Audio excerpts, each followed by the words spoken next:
Hello and welcome to इस Nawaz classes once again. आज हम लोग सेल्स ऑन अप्रूवल और रिटर्न बेसिस का पार्ट 2 चैप्टर करने वाले हैं। बहुत ही छोटा सा चैप्टर है, बहुत ही इंटरेस्टिंग है और बहुत ही कंसेप्चुअल चैप्टर है। इसके बारे में ऑलरेडी हम लोगों ने जो फर्स्ट पार्ट किया था उसमें आपको बेस बताया गया था, ठीक है। और एक बेसिक सा सम्स भी हम लोगों ने किया था, बहुत ही जीरो लेवल सम्स हम लोगों ने किया था।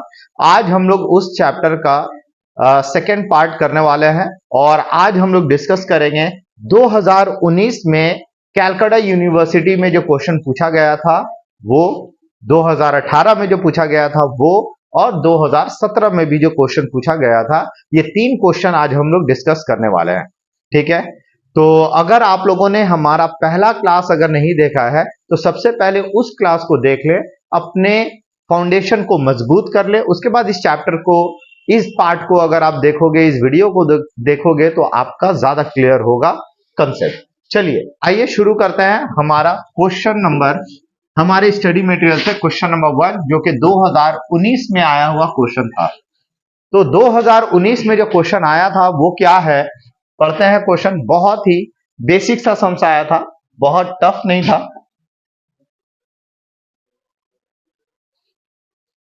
चलिए, ये हमारा क्वेश्चन नंबर 1 हमारे स्टडी मटेरियल से। A trader has credited certain items of sales on approval aggregating ₹10,000 to sales account. क्या बोला गया है? अ ट्रेडर, एक ट्रेडर ने क्या किया? Has credited certain items of sales on approval aggregating ₹10,000 to sales account, ठीक है। मतलब एक ट्रेडर जो है ना, कुछ item sales on approval basis में क्रेडिट किया है। क्रेडिट किया मतलब सेल्स में क्रेडिट किया है, कितना? 10,000 का सेल्स अकाउंट में। तो ये लाइन बहुत घुमा कर लिखा है, लेकिन इसका मतलब यही है कि जब भी हम लोग सेल करते हैं तो सेल अकाउंट क्रेडिट होता है ना। तो कोई भी कारोबारी अगर सेल करेगा तो सेल करने पे अपने सेल्स अकाउंट को क्रेडिट ही करेगा, है ना। ये कोई नई बात तो है नहीं। इसका बोलने का ये मतलब है उसने सेल का एंट्री पास किया था सेल्स ऑन अप्रूवल के लिए। जैसे आम लोग सेल्स का एंट्री पास करते हैं तो ये भी सेल्स का एंट्री पास किया है।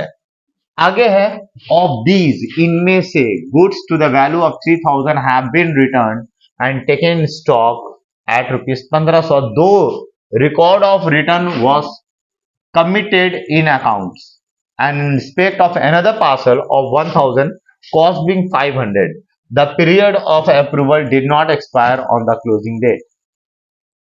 देखिए, कुल मिलाकर हमने सेल कितना का किया है? 10,000 का सेल किया है। कुल मिलाकर हमने 10,000 का सेल किया, उनमें से 3,000 का माल रिटर्न आ गया, रिटर्न आया। और जो रिटर्न आया उसका कॉस्ट प्राइस कितना था? 1,500। तो जो रिटर्न आया 3,000, उसका कॉस्ट प्राइस कितना है? आप समझ पा रहे हो? 1,500 का माल हमने 3,000 में बेचा था, एकदम 100% प्रॉफिट में चल रहा था ये, ठीक है। कॉल सेंटर,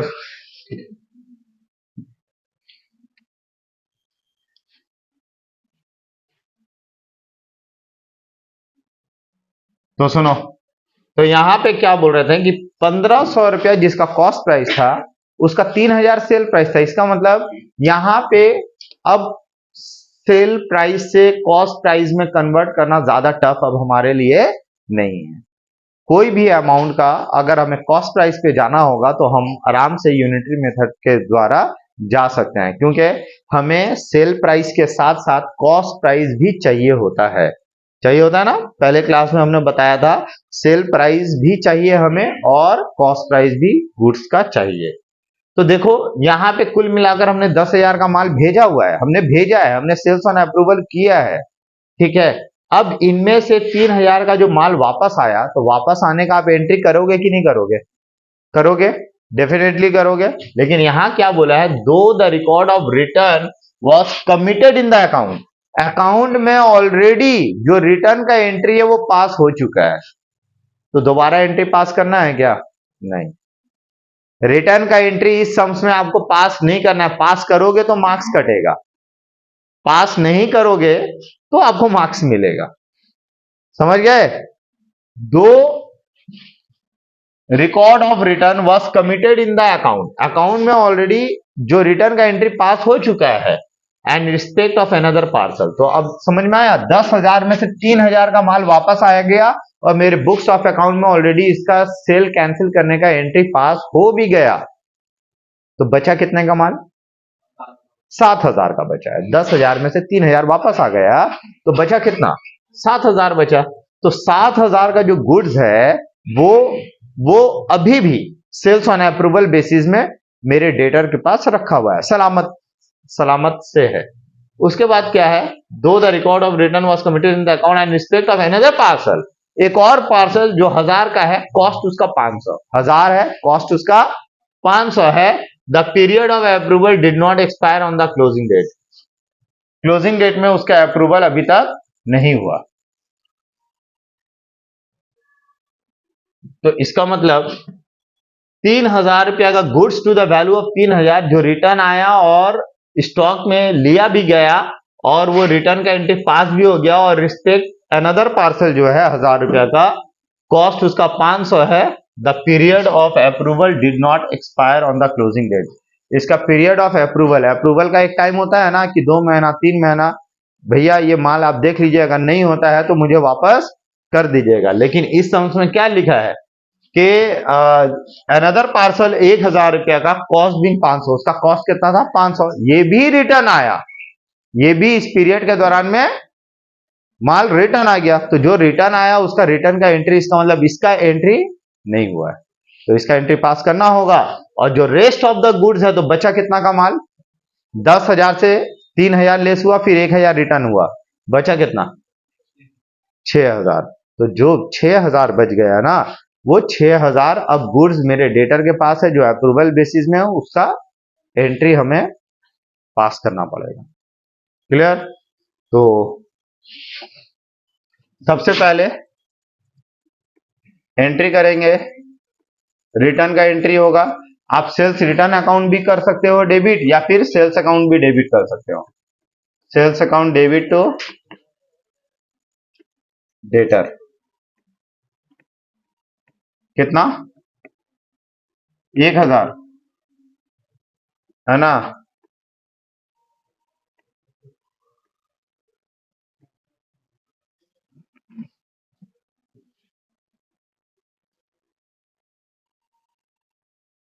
देखिए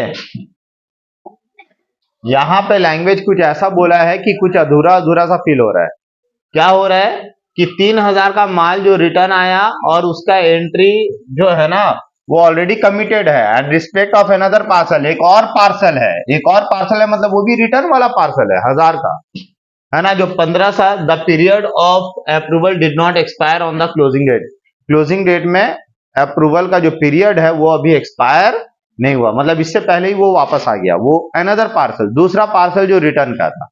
बाकी जो रिमेनिंग गुड्स है वो रिमेनिंग गुड्स के बारे में नहीं बोला है, मतलब वो मेरे डेटर के पास है और अप्रूवल का जो पीरियड है अभी एक्सपायर नहीं हुआ, लेकिन मेरा अकाउंटिंग पीरियड एक्सपायर हो चुका है, अकाउंटिंग पीरियड खत्म हो चुका है। तो ये तो हमारा रिटर्न का एंट्री था। अब लास्ट डेट जो होगा, वो लास्ट डेट क्या होगा बोलो यार, यहां टाइम नहीं दिया हुआ। Last date, closing date, working note में आप दिखाना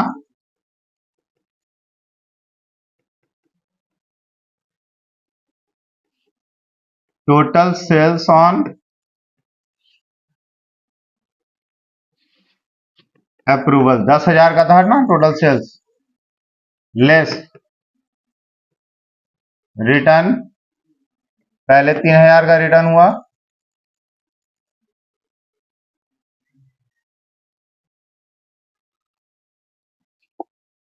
एक मिनट रुको, यहां पे जो लाइन बोला है ना कि the value of 3,000 have been return, return आ चुका था।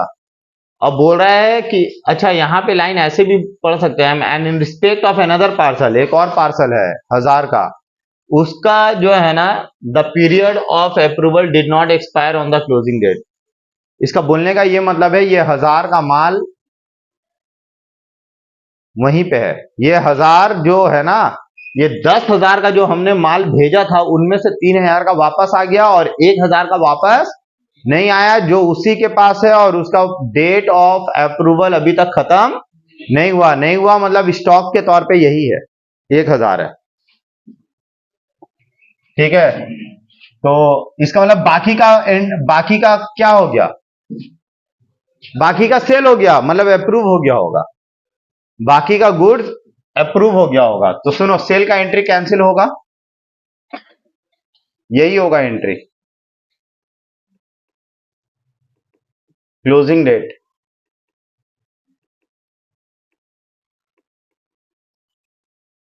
सेल का एंट्री कैंसिल होगा तो sales account debit to debtor,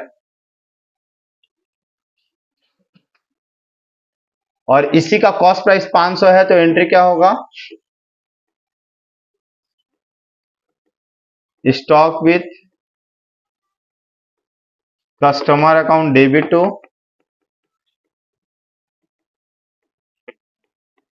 trading account 500। ठीक है,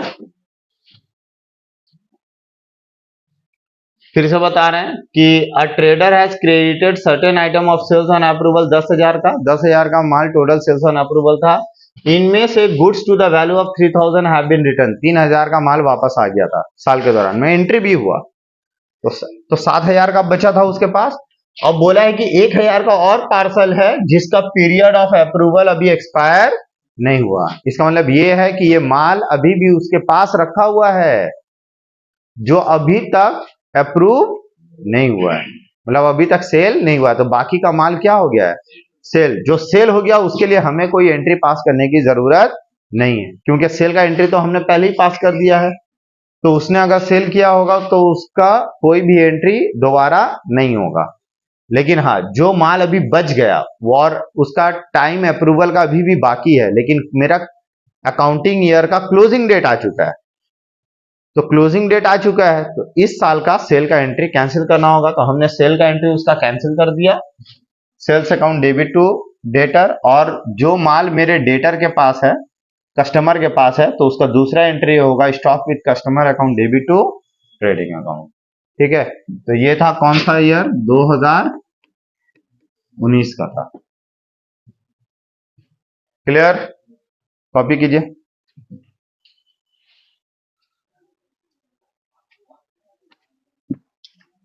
अब आइए 2019 के बाद 2018 करते हैं।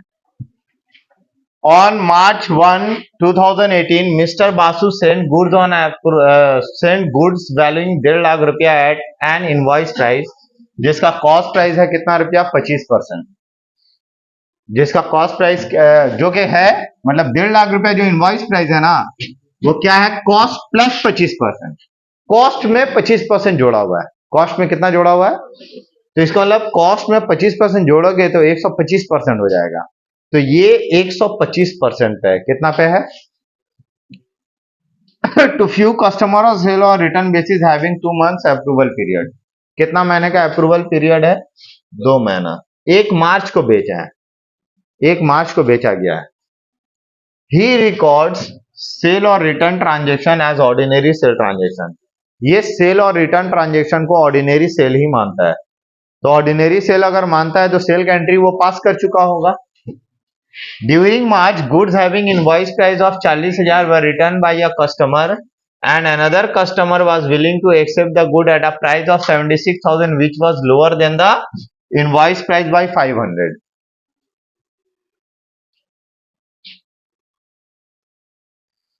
मार्च के दौरान में 40,000 का माल वापस आ गया, तो वापस आया तो इसका सेल का एंट्री कैंसिल करना पड़ेगा। और दूसरा एक कस्टमर है, उसके पास उसने 76,000 रुपया का गुड्स को जो एक्सेप्ट कर लिया है, accept the goods at a price of 76,000, 76,000 के प्राइस पे उसने एक्सेप्ट किया, which was lower than the invoice price by 500। हमने जो माल भेजा था जिस प्राइस पे, उसे 500 रुपया कम में उसने एक्सेप्ट किया। तो इसका मतलब उसने माल एक्सेप्ट किया लेकिन कम प्राइस में, तो इसका मतलब कम वैल्यू में एक्सेप्टेंस है। तो हम जब एंट्री पास किए होंगे सेल का, तो 500 रुपया ज्यादा में किए होंगे, अभी 500 रुपया हमें कम करना होगा। तो एक्सेप्टेंस जो होता है गुड्स का कभी कभी लोअर प्राइस में होता है और कभी कभी हायर प्राइस में होता है। तो अगर हायर प्राइस में एक्सेप्टेंस हुआ तो हमें और जो डिफरेंस है और सेल का एंट्री पास करना होगा। अगर लोअर प्राइस पे एक्सेप्ट होता है गुड्स, मतलब मेरा कस्टमर लोअर प्राइस पे गुड्स को एक्सेप्ट कर रहा है, तो हम लोगों ने तो सेल का एंट्री जो पास किया वो ज्यादा अमाउंट का कर दिया था, अब हमें उसका वैल्यू को कम करना पड़ेगा। During March, goods having invoice price of 40,000 were returned by the customer and another customer was willing to accept the goods at a price of 76,000 which was lower than the invoice price by 500 रुपया 500 रुपया। It was accepted by Mr. Basu. The other customer could not yet decide anything. बाकी के customer अब तक decide नहीं कर पाए। तो बाकी तो देखो हमने तो 1.5 लाख रुपया का माल भेजा था ना, इसमें से जो वापस आ गया वो 40,000 का, 76,000 का माल जो भेजा गया था 76,500 में, लेकिन एक्सेप्ट हुआ 76,000 में। ऐसे हुआ ना, 500 रुपया कम प्राइस में एक्सेप्ट किया गया, तो हमने 76,500 में भेजा होगा, उसने 76,000 में एक्सेप्ट किया, 500 रुपया कम में एक्सेप्ट किया, तो 76,500 का भी इससे माल जो बच गया वो क्या होगा, मेरा स्टॉक के शक्ल में अभी भी कस्टमर के पास रखा हुआ होगा, उसका सेल्स ऑन अप्रूवल का एंट्री कैंसिल करना होगा। तो देखो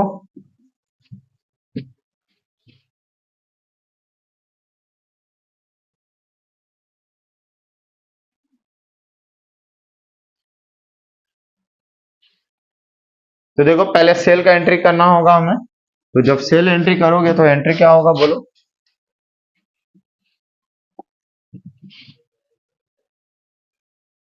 कब हुआ, मार्च 1 ना 2018। सेल एंट्री होगा डेटर अकाउंट डेबिट टू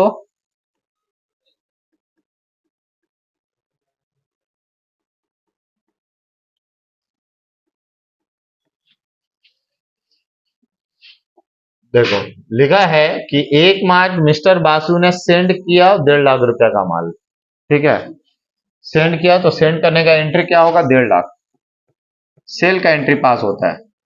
हमें बोल दिया गया है कि जब एंट्री रिकॉर्ड होता है सेल्स ऑन अप्रूवल का, वो सेल का ही एंट्री पास होता है, ऑर्डिनरी सेल का एंट्री पास होता है, तो हम लोग ऑर्डिनरी सेल का एंट्री करेंगे। कर चुके हैं, सेल्स हो गया ये।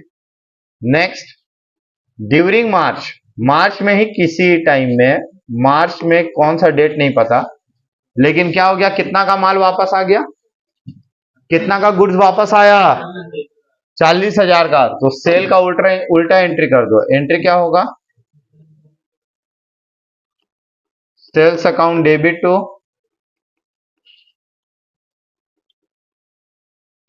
डेटर्स अकाउंट, कितना, 40,000 का माल वापस आ गया, ठीक है। यहां हम लोग लिखते चलते हैं, calculation for balance of goods to be cancelled, total sales on approval, 1.5 lakh का सेल हुआ अप्रूवल बेसिस में, लेस रिटर्न, रिटर्न कितने का हो गया, तो बचा कितने का, 1,10,000 का माल बचा हुआ है। उसके बाद एक और कस्टमर जो कि willing to accept the goods at a price of 76,000 which is lower than the invoice price by 500। बोला एक और कस्टमर है जो 76,000 पे माल को एक्सेप्ट किया, और ये 76,000 जो है इनवॉइस प्राइस से 500 कम है, मतलब हमने जो गुड्स इनवॉइस किया था उसे जो भेजा था उस प्राइस से 500 कम है, तो इसका मतलब हमने माल कितना का भेजा था, हाँ 76,500, तो वो लोअर प्राइस में एक्सेप्ट कर रहा है, इसका मतलब हमें सेल का रिवर्स एंट्री पास करना होगा। डेट क्या है नहीं पता, तो फिर से एंट्री होगा sales account debit to debtor 500 कम में, तो भैया ये कितना का माल था total, 76,500 less accepted at lower price. कितना लोअर प्राइस में कितना हमें एक्सेप्ट हुआ? एक। कितना का माल था? 76,500 का। तो इसका मतलब 76,500 का भी झमेला खत्म। 76,500 का माल 76,000 में एक्सेप्ट हुआ। तो इसका मतलब 76,500 रुपया इस सूची से हटा दो, इस ग्रुप से हटा दो, क्योंकि इसका भी ट्रीटमेंट हो चुका। तो बचा कितना? अब जो बच गया है माल, ये बैलेंस ऑफ द गुड्स है, बैलेंस। तो हम लोग जो माल भेजते हैं, तो जो बैलेंस माल बच गया है वो बाकी के कस्टमर के पास है जिन्होंने अब तक गुड्स को अप्रूव नहीं किया। अब हमारा डेट खत्म हो गया, मार्च 31 आ गया। कितना आ गया? मार्च। तो हम लोग बैलेंस ऑफ द गुड्स के लिए एंट्री पास करेंगे, sales account debit to debtor. तो बाकी का जो 33,500 का माल बच गया उसका सेल का एंट्री कैंसिल होगा, क्योंकि ईयर एंड हो चुका है, ये साल खत्म हो चुका है। साल खत्म हो गया ना, लेकिन अभी तक खबर नहीं आया कि ये माल बिका कि नहीं बिका, बाकी के कस्टमर ने अब तक अप्रूव नहीं किया। तो इसका मतलब हम ये मान लेंगे कि ये इस साल बिकने वाला नहीं है। हमने तो एंट्री पहले से पास कर दिया था सेल का, तो अब हम लोगों को सेल का एंट्री कैंसिल करना पड़ेगा। तो इसका मतलब ये माल सेल का तो एंट्री कैंसिल कर दिया, ये गुड्स है किसके पास? अभी मेरे कस्टमर के पास, लेकिन है मेरा गुड्स, अपना गुड्स है ये। अगर ये अपना गुड्स है तो स्टॉक विद कस्टमर का एंट्री होगा।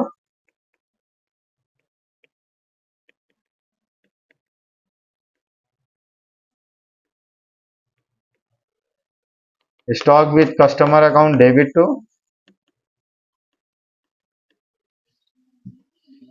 नोट नंबर 1 है ये। Note number 2, CP of goods lying with customer.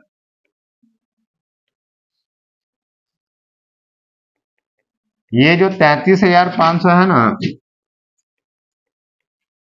ये क्योंकि हमें बोला था हम जो माल भेजते हैं वो कैसे भेजते हैं? Cost plus 25%। तो मान लो कि कॉस्ट है 100 रुपया, इसमें 25 ऐड करो तो कितना हो गया? तो ये आईपी हुआ ना, तो इसका मतलब ये इनवॉइस प्राइस है 125, आपको चाहिए कॉस्ट प्राइस, तो कॉस्ट प्राइस कितना है? 100। बोलो कितना हुआ?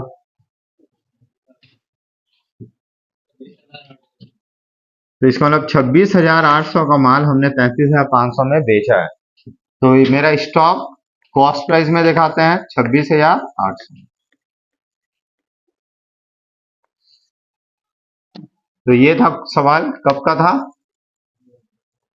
2000।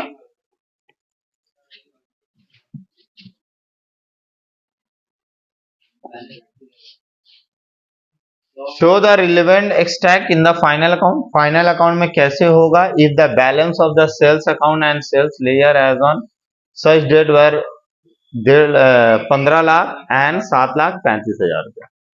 तो देखो हमें ना फाइनल अकाउंट में इसका ट्रीटमेंट कैसे होगा। फाइनल अकाउंट में तो आपको ये बताना होगा कि फाइनल अकाउंट में कैसे। फाइनल अकाउंट का मतलब trading account, profit and loss account and balance sheet में। तो देखिए इसका एंट्री क्या होगा कि फाइनल अकाउंट लास्ट डेट में होता है, पहले आपको सेल का एंट्री कैंसिल करना पड़ेगा, सेल का एंट्री कैंसिल करना पड़ेगा।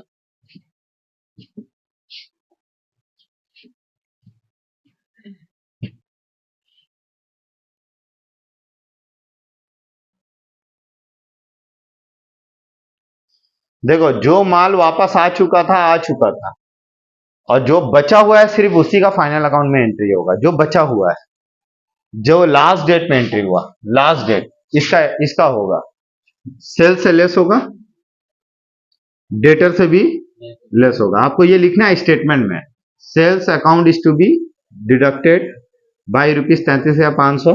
फिर लिखना होगा debtor account is to be deducted by ₹33,500 रुपया। और stock with customer will be credited to trading, and again stock with customer will appear in the balance sheet as an asset। बस आपको ये लिख देना। हो गया। सेल्स लेयर का मतलब होता है डेटर अकाउंट। सेल्स लेयर मतलब, तो डेटर से आप क्या करोगे, बैलेंस शीट में डेटर लिखना, आपको बैलेंस शीट बनाना है। बैलेंस शीट में आप डेटर, सेल्स लेयर का मतलब होता है डेटर। डेटर कितने का है बोलो? हाँ, सेल्स लेजर, सेल्स लेजर है 7,35,000। तो आप 7,35,000 में से क्या करोगे, लेस। क्या लेस करोगे? हाँ, सेल्स ऑन अप्रूवल।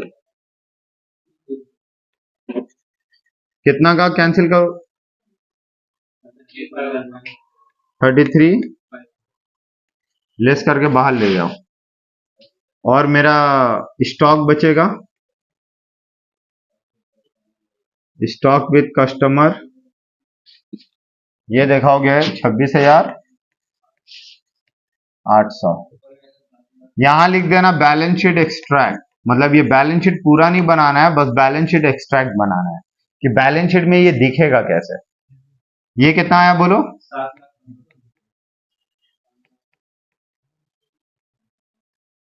समझ गए?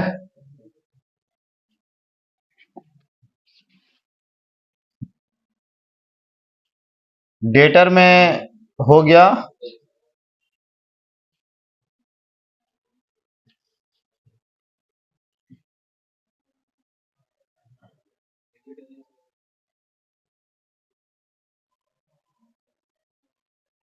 क्लियर है?